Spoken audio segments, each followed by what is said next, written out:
En Russie depuis le 14 janvier dernier et avant la fin de la semaine, le Niçois Éric Kokini devrait être fixé sur son éventuelle extradition vers l'Ouzbékistan. L'homme d'affaires de 48 ans y est accusé de crime économique après y avoir passé 15 ans de sa vie.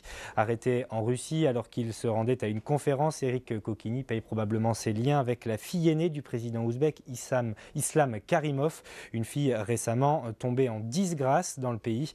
Alors bien sûr, sur la Côte d'Azur, la mobilisation s'organise pour obtenir sa libération.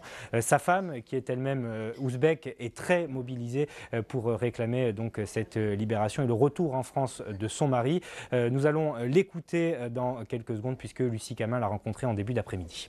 L'urgence, c'est il faudra qu'on l'aide, il faudra qu'il rentre dans la maison. C'est ça l'urgence, parce qu'il y a 3 gamins qui sont là et qui, bon, ils sont assez forts.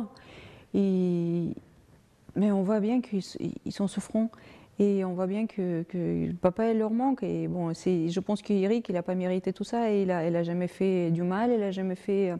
Il était toujours au service de gens, il était toujours au service de son pays. C'est ce que je dis à tout le monde, c'était un vrai patriote.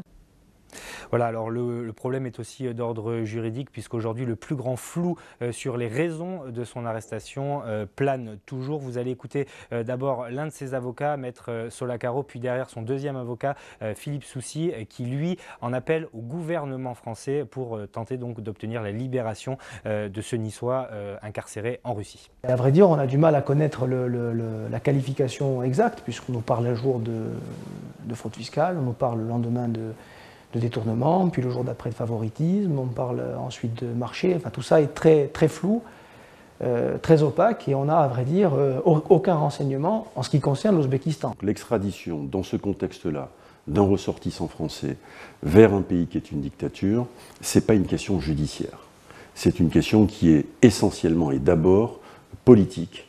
Il en va aujourd'hui de la sécurité et de la vie d'Éric Kokini. Et c'est pour ça que nous sommes évidemment d'abord en contact avec le Quai d'Orsay et que nous en avons appelé directement au président de la République compte tenu de la gravité de la situation. Parce que si Éric Kokini venait à être extradé vers l'Ouzbékistan, la situation est très simple. Il va à ce moment-là sortir des écrans radars et on ne pourra pratiquement plus rien faire pour lui.